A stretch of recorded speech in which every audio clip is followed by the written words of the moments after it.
Welcome to episode 97 of the Headspace and Timing podcast. On today's show, I have a conversation with Dr. Eric Pedersen of the RAND Corporation. We have a wide-ranging discussion on how perceptions of a lot of different things, the drinking behavior of our peers, how we think others will perceive us if we reach out for help, and misconceptions about therapy impact our behavior. A therapist is not going to tell you, hey, you can't drink anymore. If you have PTSD or depression, they'll help you make the connection between the function of the drinking or the function of the pot smoking or whatever it is, and your symptoms. And are there things you can do instead of drinking 6 or 8 drinks when you're feeling stressed that can help reduce that stress, instead, so that you don't get in a fight with your wife and then you're able to make the dance recital the next day. Make sure to check out the show notes for this episode on veteranmentalhealth.com. If you're a longtime listener, thanks for coming back. I ask you to share the show with someone if you think it might be helpful to them. Make sure to hit subscribe on your podcast player of choice, which can be found at veteranmentalhealth.com/platforms. Welcome to the Headspace and Timing podcast, a show dedicated to breaking down the stereotypes around veteran mental health. My name is Dwayne France, and I'm a retired Army non-commissioned officer and a combat veteran of both Iraq and Afghanistan. After retiring from the Army, I took on a new mission as a clinical mental health counselor for my fellow service members.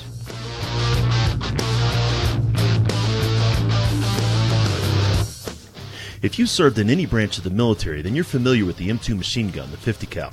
It's one of the most effective weapons in the military's arsenal. If the weapon's headspace and timing wasn't set correctly, however, it was just a useless chunk of metal. Veterans can be rendered inoperable if their headspace and timing's not set correctly either. That's my goal with this show. Change the way that we think and talk about veteran mental health and reduce the stigma against seeking support.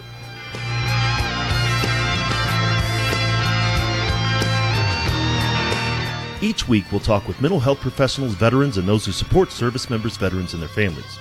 We're going to have real and honest conversations about a topic that most just don't like to talk about, veteran mental health. Let's jump into this week's conversation.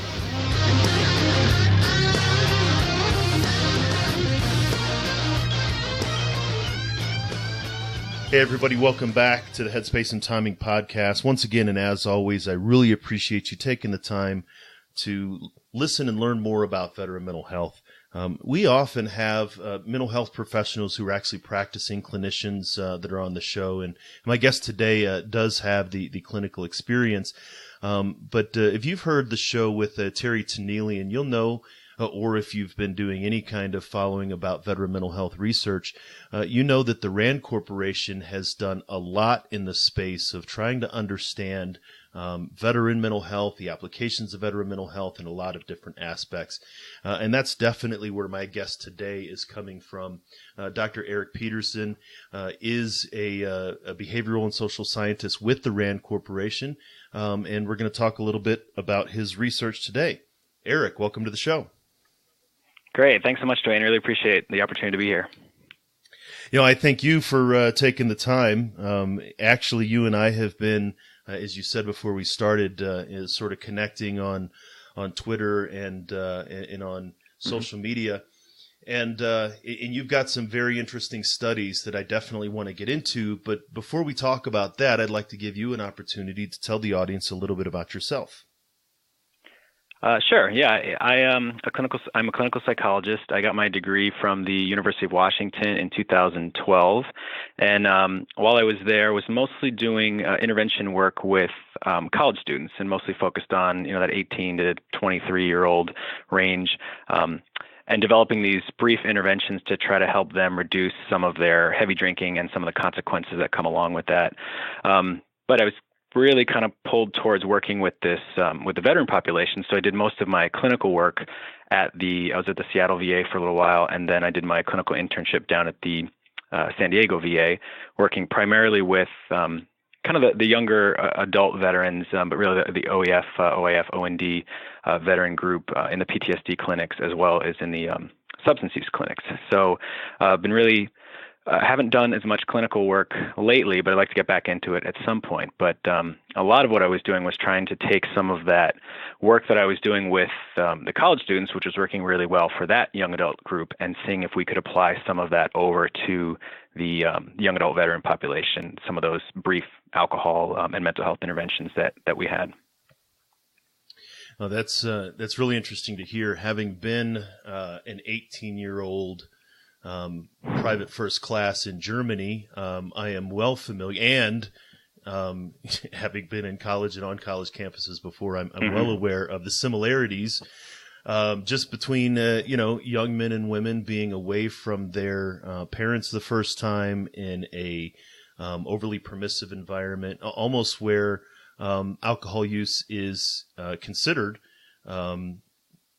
to be part of the rite of passage. I mean, it's just part of everything. Right. As the father of a freshman daughter, I'm a little concerned about whether not necessarily my sins will come back to haunt me, but there is a parallel, I think, between just young men and women leaving home for the first time and emerging into the greater world, and part of that, both the military and college, having a drinking and substance use culture.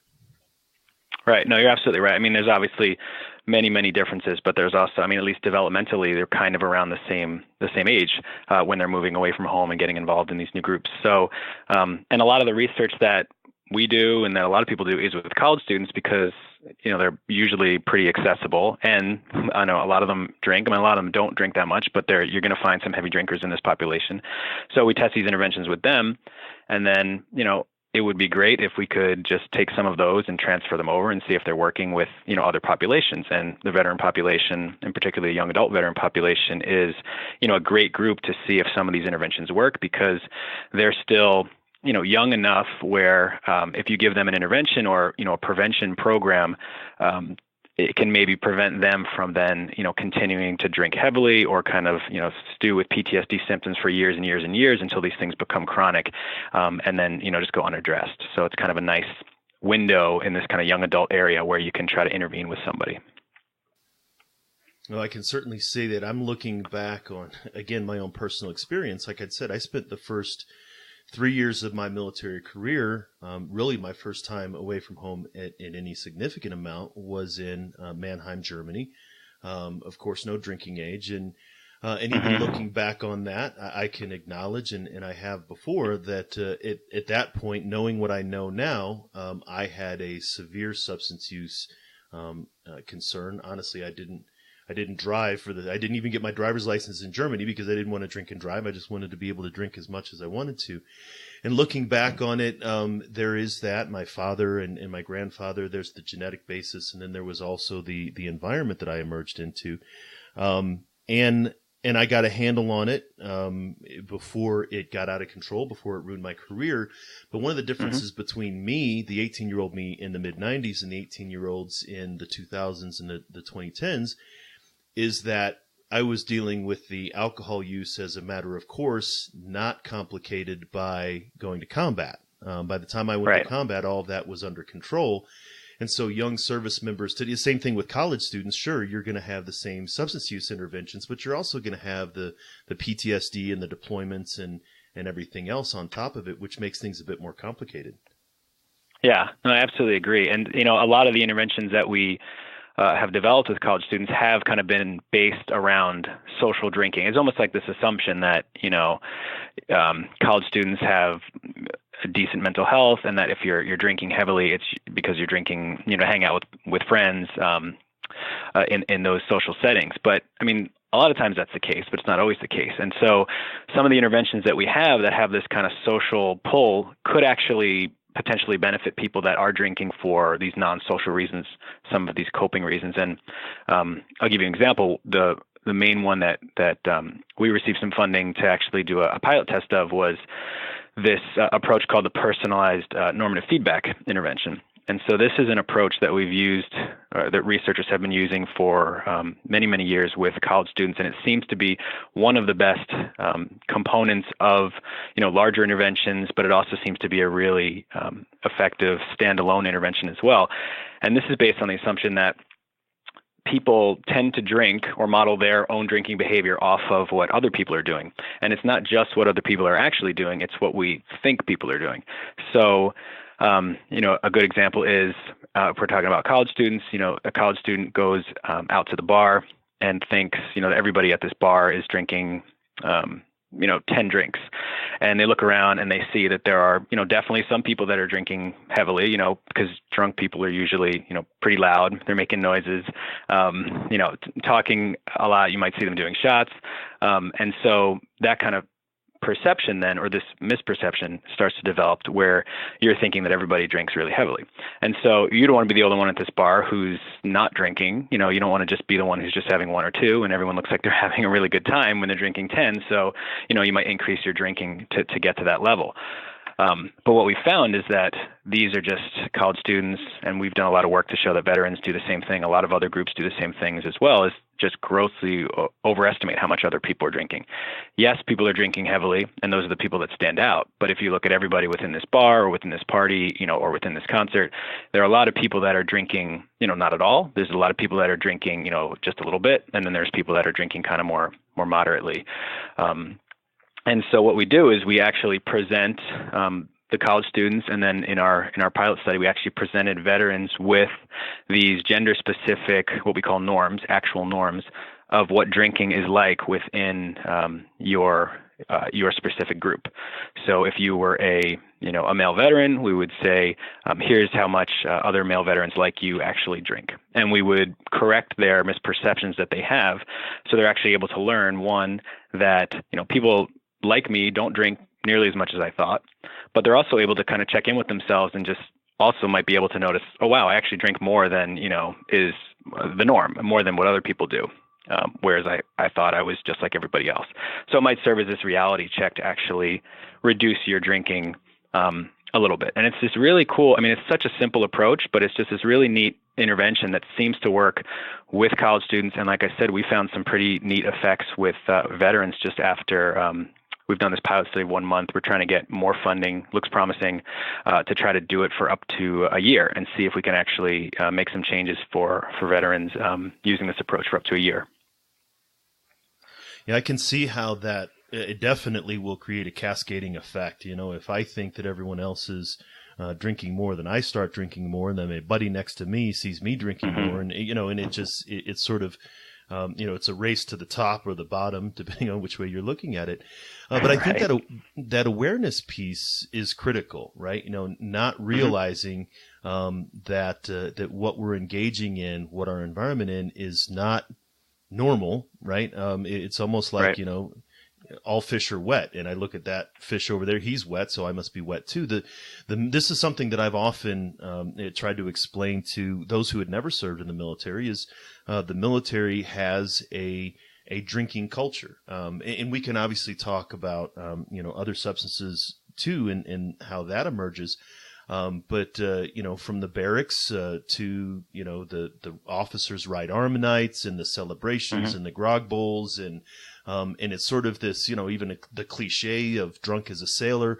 It's almost as if, like you said, all college students are drunks. All, in my experience, it really is, because everybody, or the majority of everyone, is drinking. The people who abstain entirely are in the vast minority. But really, when someone gets into the military and there is this culture of drinking, which sort of reshapes the norms in that individual's head. Yeah, no, you're absolutely right. These norms come from somewhere, so it's whether you're, on base, or whether you've discharged and now, you're hanging out with veteran buddies, or you're hanging out with civilians, and you're looking around and thinking like, well, these people can't drink anything like my buddies used to drink, so I know that my group drinks more than other people do. We've done some of this work with fraternities as well, where these are groups that know they drink more than other people, and so if you present them with some of these norms about a typical college student on campus drinks this, they're going to look at that and say, well, that means nothing to me because I know I drink more than other people. And so veterans are kind of the same way. And so we did a couple of studies to figure out what perceptions are going to be most effective, most impactful on a veteran's own drinking. That's probably the best way to say it. So is it, other, let's say I'm a male Army veteran. So is it other, Army veterans? Is it just male veterans? Is it Army male veterans? And so what we actually found was it was these gender-specific norms which were most impactful, because, if you present the norms based off of the Army, the women might be bringing the norm down because they drink less than the men, for example. And so you might look at that norm and then discount it. But going back to your point, where kind of these norms form, they form over time. They form by our actual perceptions in the moment of what people are doing, just actually seeing somebody drink and attending to these things that are really standing out. But also just, and PTSD is a great example. Like if you're going to see a veteran on TV, or you're going to they're going to portray, a veteran who's struggling with issues. Well, this person has PTSD. And then you start to think, oh, wow, PTSD is just all veterans have PTSD, or all veterans, drink really heavily, which is just not really the case. And it's not the case at all. And so that's where kind of these perceptions get started. They get started, when you're a kid, you just get bombarded with these things, and they just build up until it becomes a truth for you. And then you do start attending to that. So every time you hear about, a veteran doing something in the news, you're kind of looking for that, maybe, unconsciously. Oh, this person had PTSD. Oh, this person was a really heavy drinker, and not attending to all the times where, a veteran has done something good or bad, where they weren't struggling with these issues. No, I absolutely see that, especially with the focus on PTSD. And of course, and that's something, again, that we've talked in the show here before, is a lot of funding goes into PTSD and TBI research. And so we tend to find what we seek anyway, right? Yep. And so that's some of it in our clinical role. But even the veterans themselves say, well, of course I have PTSD, right? If they see that there's things falling apart in their world, and the family isn't working, and I'm not as satisfied as I was in the military, then they themselves assume, and they've been told that, it's PTSD. And so it's a challenge even in the veterans not to be aware of their almost their self-stereotyping, and their own frame of reference inside themselves is sort of lending to their own self-bias. Mm-hmm. Yeah, and I know you've been a huge advocate for this too. It's just this whole, seeking help. And so whether it's PTSD or not, doesn't really matter. If you are somebody who is struggling with an issue, whether it's heavy alcohol use, heavy marijuana use, bad dreams, irritability, all these things that could be, related to a substance use disorder, or related to PTSD or clinical depression, or whatever you want to call it, that'd be diagnosed by a clinical psychiatrist or a clinical psychologist. If you're somebody who's struggling, you could benefit from help. And, we know that a lot of veterans and service members do not seek help. And one of the reasons why they don't seek help is maybe because they feel like, well, my problem's not bad enough, or, I don't have full-blown PTSD like this guy, or maybe, PTSD is just for people who can't handle their problems on their own. I mean, it's just absolutely not true. I mean, I'm a clinical psychologist, of course, so I push for this, but I just think anybody can benefit from talking to somebody. There's really good people out there. There's also really good programs out there, self-help books, self-help programs, a lot of great online programs that we're trying to develop, as well as ones that are already, out there, and apps and things. And it's just the help is out there, but a lot of times it's just trying to get over some of those initial barriers that you might make for yourself, as well as, some of the real logistical barriers out there, like trying to find time, trying to find care for your kids or whatever it is.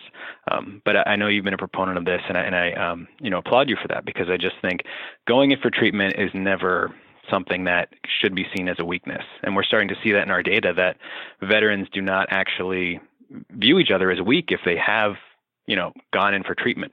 Now, you don't have to tell everybody that you have PTSD or that you have depression or whatever. You can go in and say you're going in to, just talk to somebody because you have an issue, something that you're more comfortable with. I have an issue with my wife, or I'm having really poor sleep, and that's kind of the thing that I want to go talk to somebody about, Yes, and I recognize that. I appreciate, the appreciation. And again, like you said, this is sort of, people say, well, of course you would say that, you're a therapist. Well, I was saying that even when I was a platoon sergeant, and even when I was a first sergeant, that said, look, you need to go talk to somebody. I made it no secret when I was a first sergeant. It was after my Iraq tour, it was 15 months. And then after my Afghanistan tour, my wife and I both went to marriage counseling.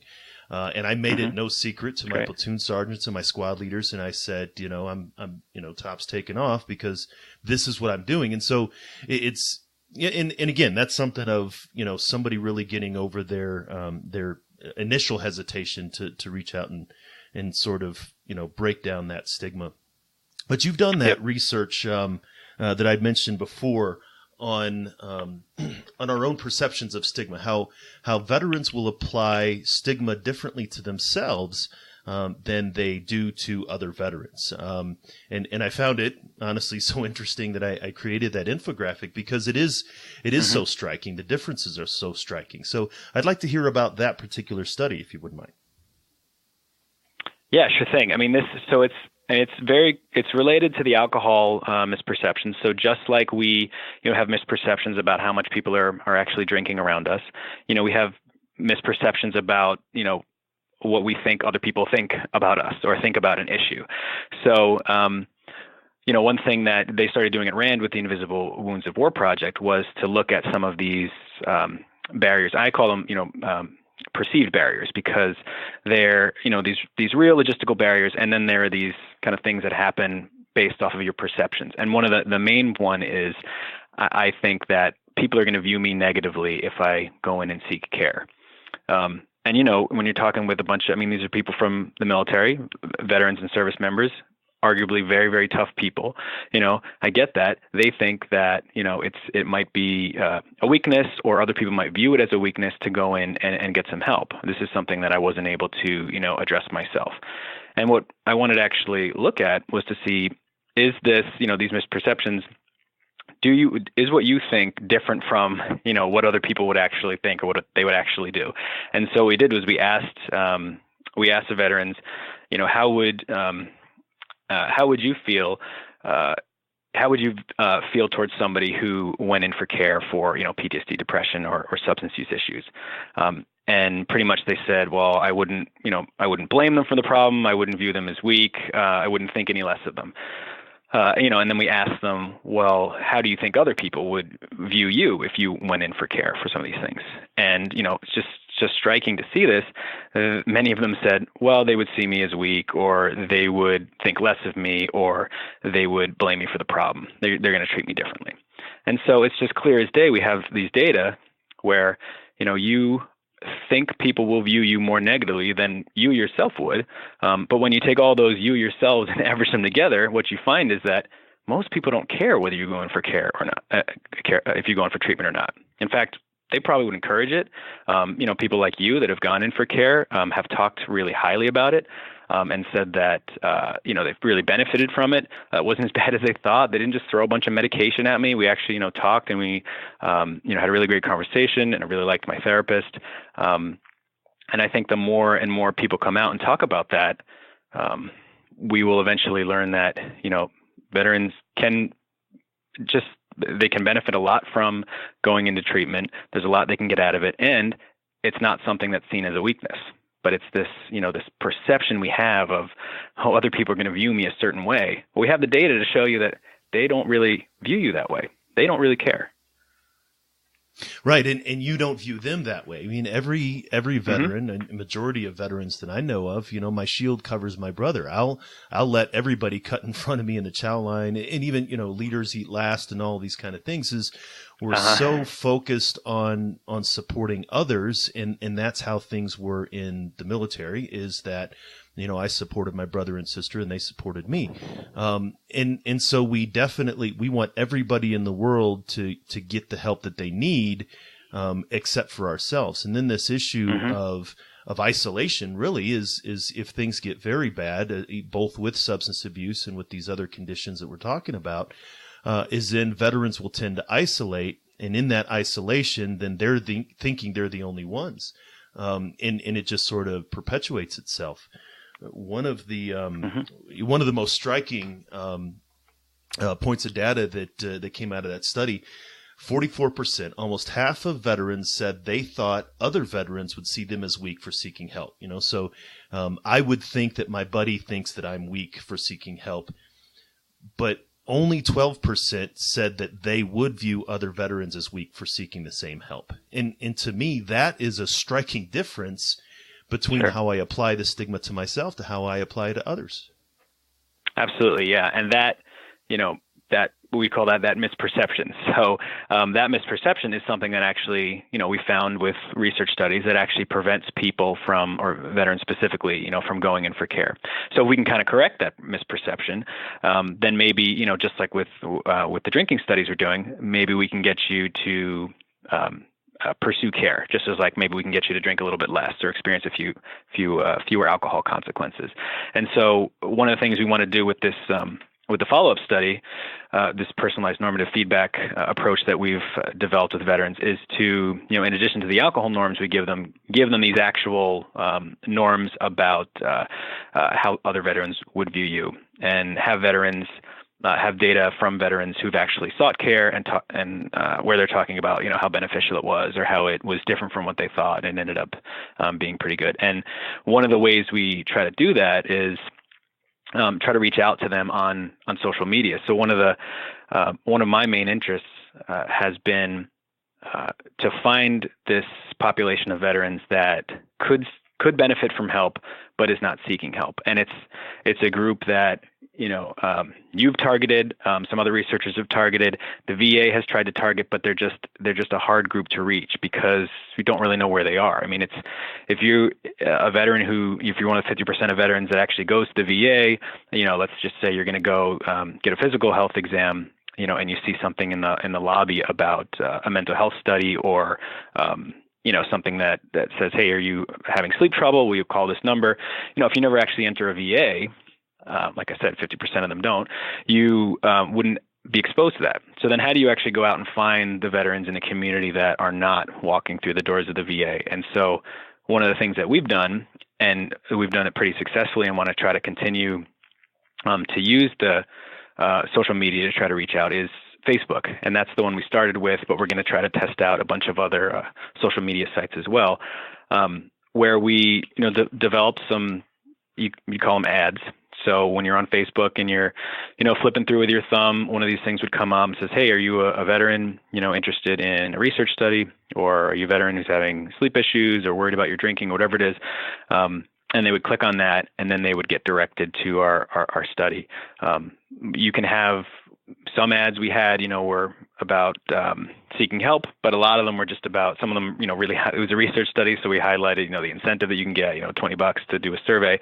But also we've done studies where we've highlighted, helping other people, or, feeling better, or helping improve your family life, your relationship, things like that. And what we found was that veterans are clicking on these things, and they are getting involved in these programs that we've developed, and they're actually receiving these programs, these pretty brief programs. And it's just, from a public health point of view, just this really, just a really great way to, one, reach them, but also deliver them some of these evidence-based programs, because these are people that might never have received care or programs in another way.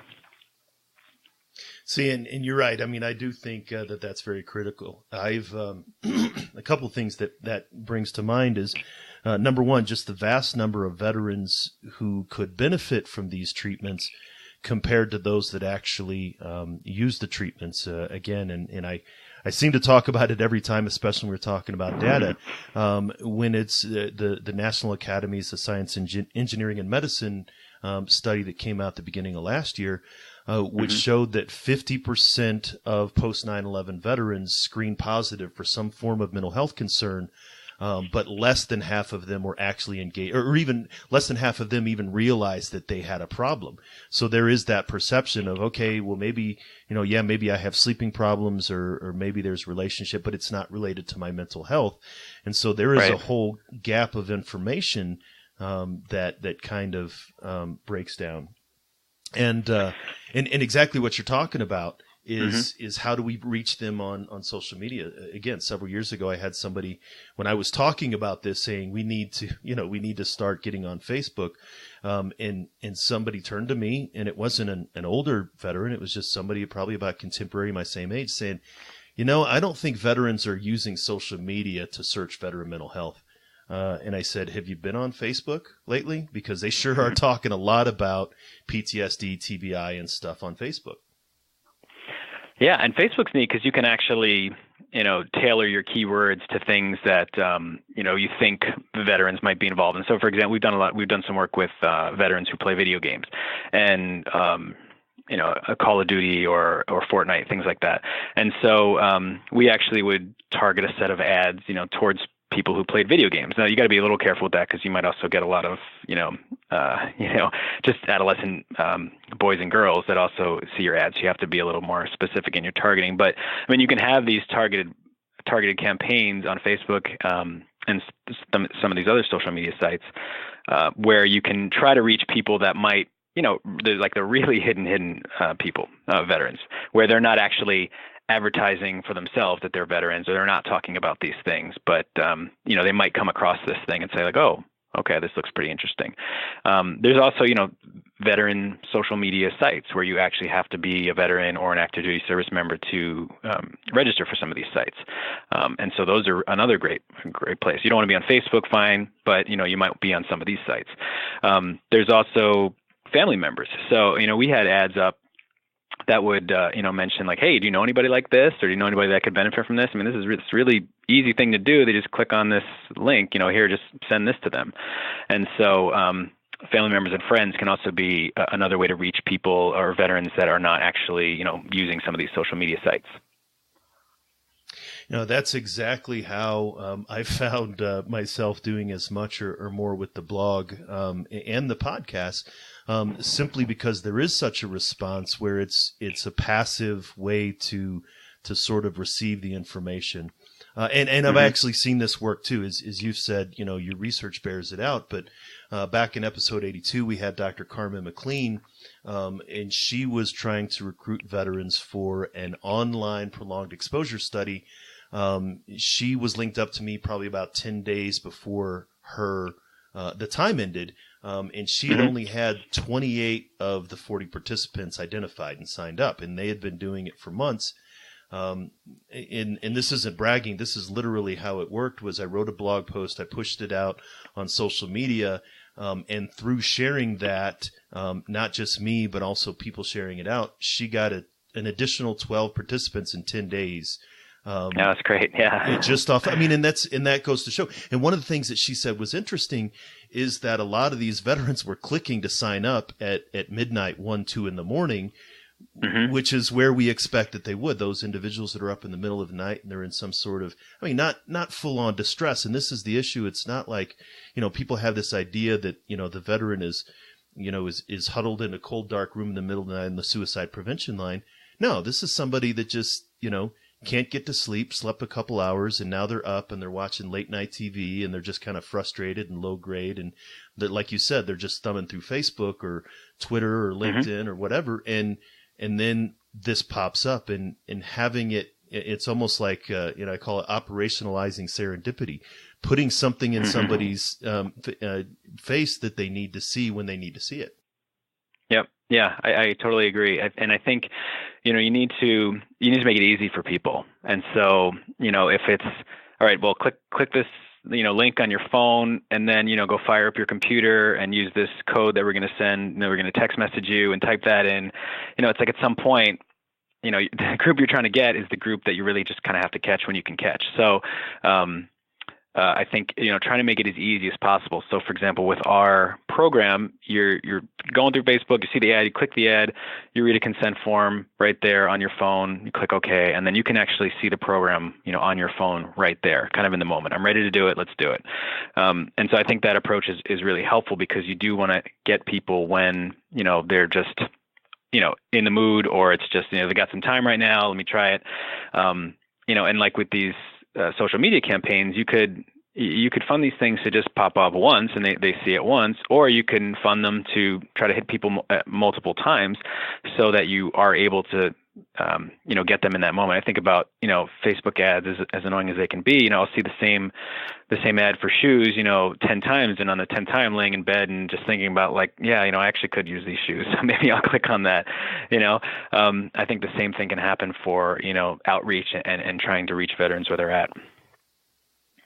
Sure, and they say that, this is a marketing thing, but, somebody needs to hear a message 5 times in 3 different ways for it to kind of sink in, to be able to say that this is what I'm doing. And this is one thing that I've lamented is we just don't have very good PR in the mental health field. We don't do ourselves any favors. And some of it is just because of, maybe the nature of individuals, right? We close our door and what happens behind closed doors, and it's very much private and confidential as it should be. But we don't do very well in trying to express how well some of these interventions work.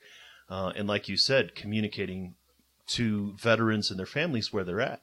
Reducing the barriers is critical because a veteran does not need much of a reason to avoid mental health and therapy. Any reason will be insurmountable just because it's hard for them to overcome that stigma in the first place. Yeah. And it's, then the things we talk about, can kind of perpetuate, the negativity of things. So if you're somebody who, so you guys have talked about prolonged exposure before on the podcast. I mean, it can be a pretty intensive intervention, but it's also probably the most effective one for PTSD that we have. And so, somebody that has gone to one session, and then dropped out, might then go and tell his or her buddies, this was pretty bad. They just made me talk about this traumatic experience, which is, not what prolonged exposure is. If you have somebody who then, has completed prolonged exposure or started to see some of the benefits of it, really advocating for it and talking about it and saying like, yeah, this was a little challenging, but, I understand that things that are really worth pursuing and things that are going to help me get better are challenging at first, to the point where, wow, I'm not experiencing most, if any of those, or any of those symptoms that I used to have. And so it's, I think it's having advocates like yourself, share their experiences with people and say, yeah, this was something that was pretty tough and I was pretty apprehensive at first, but I did it and I stuck through it and it really seemed to work. So kind of promoting that, rather than just the negative experiences that people have, really the positive experiences that people have. And that's something else that I've also seen is we talk about this misapplication of internal versus external perceptions of stigma. I've seen and this is definitely anecdotal because I'm not a researcher, but if a veteran has a bad experience with therapy, they go back to their buddies and say, it's all crap. Therapy's, it was horrible. It made things worse. And it's just, it's not good. But if they have a good experience with therapy, they say, my clinician is good. This therapist that I see is the only one that's good, right? So if it's bad, it's a general experience, but if it's good, it's a very specific experience. Yeah, you're right. Yeah. And, the VA is not the only place. VA has, specifically trained clinicians to deal with PTSD and veteran issues, but there's also, a lot of good community providers, but you also want to try to find a community provider that, is familiar with, veteran mental health. So maybe somebody that trained at a VA or somebody that has had some military cultural competency training. Because I think a lot of times what happens is a veteran says, well, I don't want to go to the VA because I don't want anything to do with the VA. They go and they find a clinician, who might not even ask them if they're a veteran, and just doesn't really understand that culture at all. Sometimes there's a perception that, a veteran has to talk to a veteran. If you're really if that's the only way you're going to be comfortable talking with somebody, you can find that. But there are many veterans out there in the community that have received some cultural competency, military cultural competency for how to deal with veteran issues specifically. Yes, and you didn't have a military background, and yet you have your experience in both providing services and in researching, and you don't have to have served. I am even though I have my military experience and combat vet and all that, I recognize, number one, that may not always be what the veteran needs. I personally have to be very conscious to not allow a therapy session to turn into two guys swapping war stories, which it could possibly get to. And so, but then you don't have to have served to be able to serve veterans. But I agree, you do have to work to understand veteran culture and veteran mindset, and you don't have to have been on the ground in Ramadi, but you at least have to find Ramadi on a map. Exactly. Yeah. Or at least, Rand has done quite a bit of work on this too, looking at community providers and finding that a lot of them are not equipped to deal with veteran issues. The VA is very equipped, but sometimes you can't get into the VA or it's too far away. So, there's also a lot of these online programs or self-help or telehealth programs where you're that are specifically designed for veterans and service members, where you are either talking with somebody or you're at least reading some content or getting some feedback that's based on people that know what they're talking about when it comes to veteran mental health. So yeah, I think you're absolutely right. I think you kind of have to find a good balance, find somebody who definitely has some of that military cultural competence in order to specifically handle some of the issues that you might bring up. And that might be just assuming that these are military specific issues. So it probably comes up quite a bit, but it might not be the only issue that you're dealing with. So if you want to find a marriage counselor and your military background doesn't really affect the what you're talking about in therapy, then maybe that's okay, and you go and you see kind of your own therapist for some of those military issues. Yeah, and that's exactly right. And this is one thing, again, the research has shown that someone who has a greater amount of adverse childhood experiences is more likely to develop both substance use and be more susceptible to trauma as an adult. And I often say that the military is as much a running away from something as it is a running to something.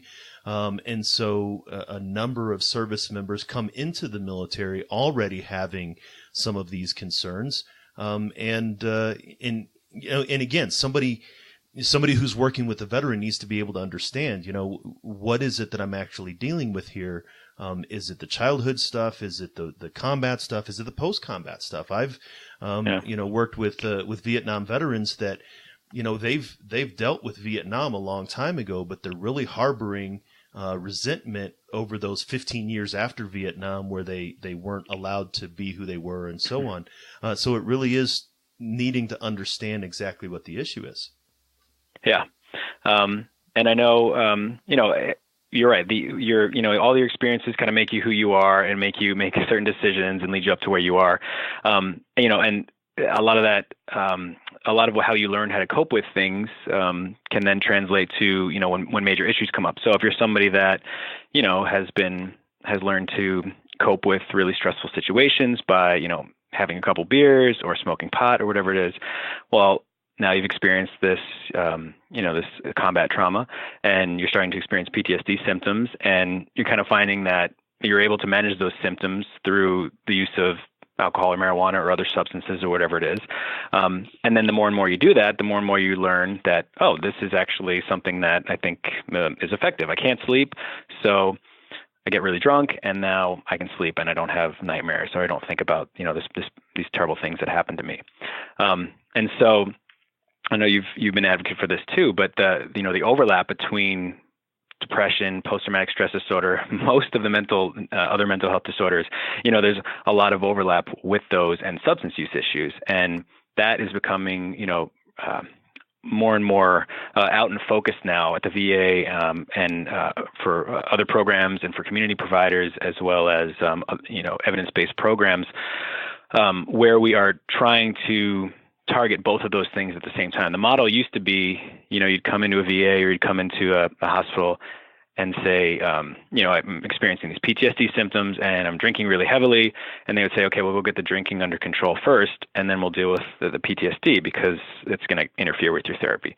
But the reason you're drinking is because of the PTSD symptoms. So, you stop drinking and now your PTSD symptoms ramp up, and now you're going to start drinking a lot more to deal with those again. So the model has really become in more recent years, and is more and more research is coming out about this, that we really need to focus on both of these things at the same time, because there is so much overlap between them. I mean, just in prevalence rate between PTSD, depression, substance use issues for veterans specifically, but also just effective models to actually target both of these things, because you can't just remove one.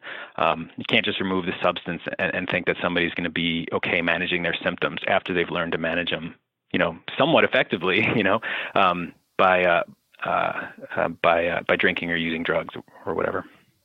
Yes, I mean that's certainly true. I mean, we don't do it in the medical space, right? If I have pancreatic cancer and diabetes, they don't say, "Okay, we're going to treat your diabetes and wait for that, and then we'll get the cancer under control," right? No, we're gonna address everything together. And how you brought up earlier is, and I see this all the time with veterans that I talk to, that maybe their social drinking takes off before their deployments, but then their drinking really takes off after the deployments, but they're not drinking socially anymore, right? There's a difference between having a couple of beers at the barbecue to me sleeping or me drinking in the basement by myself with the lights off, right? And it stops becoming social, and it becomes, we talk about it. And even the veterans talk about it, self-medicating. I self-medicated so long and I did this, again, because it's easier to, there are more liquor stores than therapists, that's for sure, right? And you can get to the liquor store quicker than you can get in to see a mental health professional,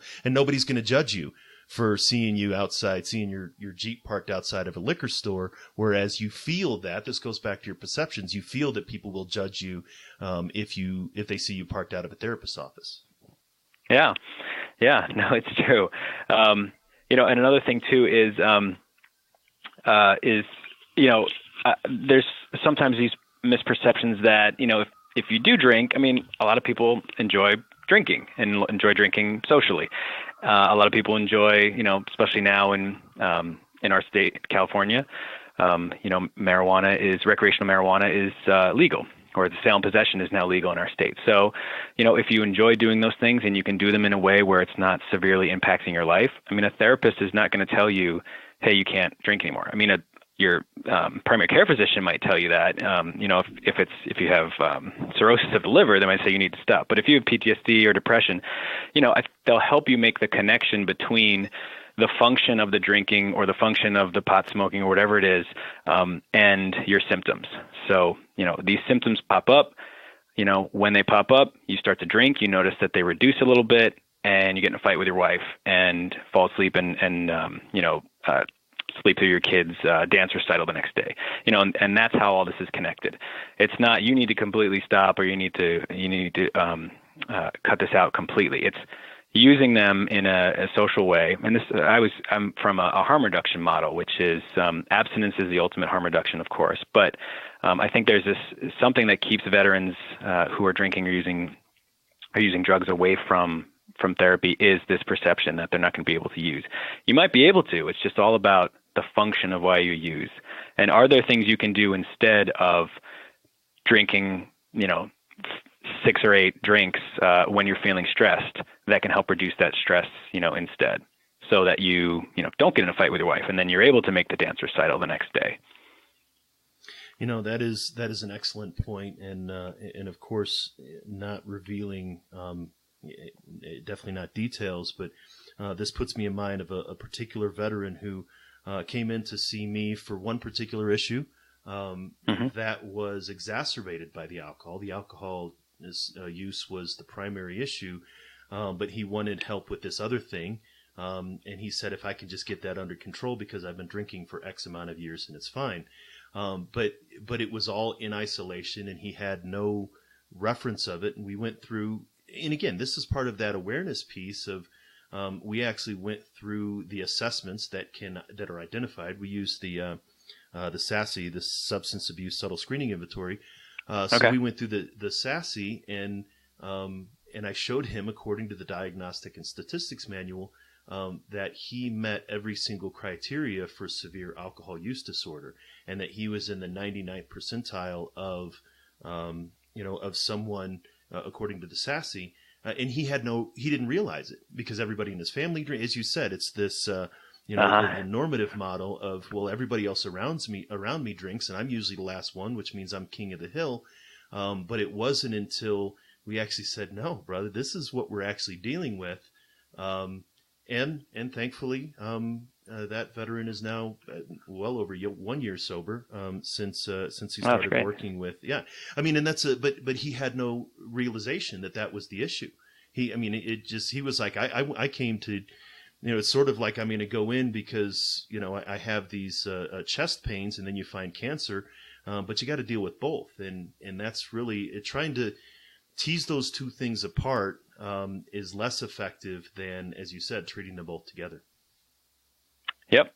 Yeah, no, that's a great anecdote. I think that's great to hear. I mean, I have some anecdotes like that too, working at the VA. And, I think maybe the last thing I'll say is on this is, it's not, I've always viewed substance use, and, the research shows this too, it's not a fundamental flaw in who you are. I mean, sometimes there's tons of stigma about substance use and alcoholics, quote unquote, and people that or druggies, people that use substances to manage their symptoms. These are you're doing this because you've learned that it's something that has helped you in the past. It's a way that you've managed your symptoms or you've managed your stress or whatever. And so why wouldn't you use that? You found that it works, but it's making those connections between where it's not working. Usually in these higher levels or where it's affecting your family life or your health or whatever. And so there are other things you can do to try to manage those symptoms that you're having without using those substances. And that's what therapy is. Therapy is not somebody yelling at you and telling you never to drink again. It's somebody helping you notice those patterns between your symptoms and how to effectively manage them in a positive way. That's a great point. And just to be able to say, any more than saying, rock climbing really helps me deal with this or going to the gym, the stigma isn't, you can overindulge in those things to the detriment of your life and lifestyle, in different ways, as you can to alcohol. It just happens to be that the substances have a physical impact, on your innards, I guess. But yeah, I mean, and that's some really great points. I really appreciate you coming on and talking today. Sure. So if somebody wanted to find more about the work that you're doing or definitely reach out and connect on social media, how can they find you? Well, I am on Twitter. As you know, I'm relatively new to Twitter, but trying to share as much as my own work as well as Rand's work as well. It's just Eric R. Pedersen, ERIC, letter R, and then Pedersen is spelled Pedersen. You can also go to rand.org and look up my name there. I have a website with a lot of this information about the intervention that we've done and a link to all the research studies that we've done using social media. Yeah, that's great. I'm definitely going to make sure that all of those links are in the show notes so people can go in and check out and see what you're doing. Thanks for coming on the show. Yeah, thanks so much, Dwayne. Really appreciate it.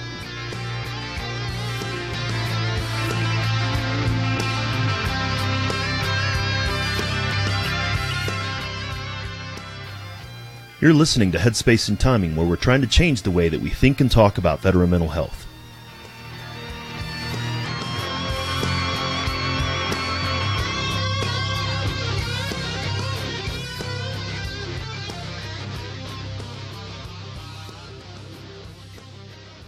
As you can tell, Eric is passionate about trying to help both service members and college students change their behavior if they want to. As I've often told my therapy clients, if you know why you're doing something and you're not hurting yourself, someone else, or doing something illegal, then go for it. That sure goes for drinking or substance use. Using alcohol or other drugs to an unhealthy degree is hurting yourself. I'm not advocating that you go out and do that kind of stuff. I'm not a fan of using something external to us to do things that we can do for ourselves, like manage stress, tolerate distress, or manage our emotions. The same thing goes with therapy, though. If you know why you're avoiding therapy and not going to therapy isn't a problem, then so be it. But if you're avoiding therapy because you don't think it would do any good, or your buddy said it doesn't work, or you think therapists don't get it, then you're basing your avoidance on false assumptions. The bottom line is this: if you're suffering in some way, then reach out for help. If you saw a buddy suffering as bad as you're suffering, you would certainly tell them to get help. That's what Dr. Pedersen's research tells us. Along with making sure that your battle buddy's taken care of, then take care of the battle buddy in the mirror. We can't take care of each other if we're not around to do it. Thanks for taking the time to check us out.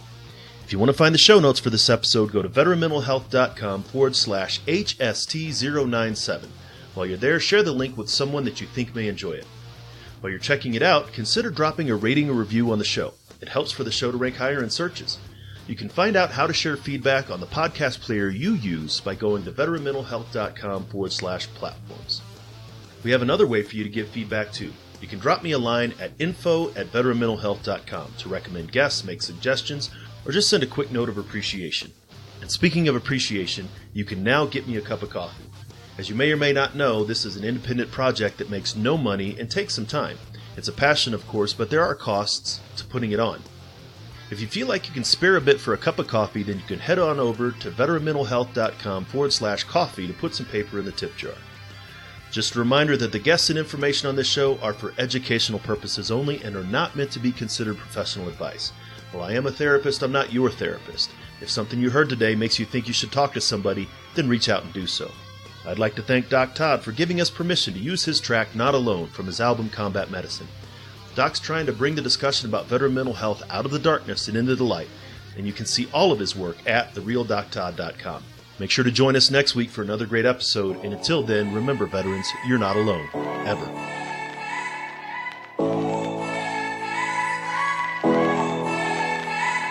The struggle is real, found a feast and lost a soul. Eventually my drinking, it got out of control. There in darkness I roam, struggling to find home. See, suddenly death didn't feel so alone.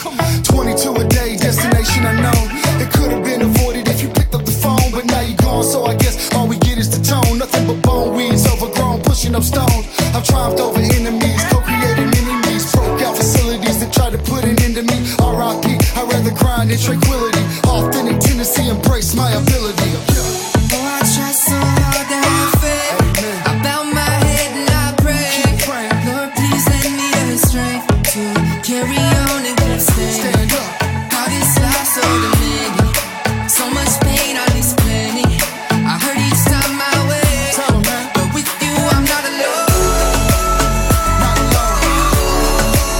You're not alone. Yeah. Every time that I fall, I'ma call on you, get myself back up again. Without my Georgia girls, yeah, I'd probably be dead. Cause I'd be taking every med that the VA said. Gave every shred, every last thread of my identity. Conquer my fragility, eliminate the enemy. Deliver me, God, from temptation. Tell me that this life is just a matrix. Need a facelift, back to basics. Vision LASIX, I only feel alive when I hear the bass kick. Oh, I try so hard to have faith. I bow my head and I pray. Lord, please lend me the strength to carry on and keep standing.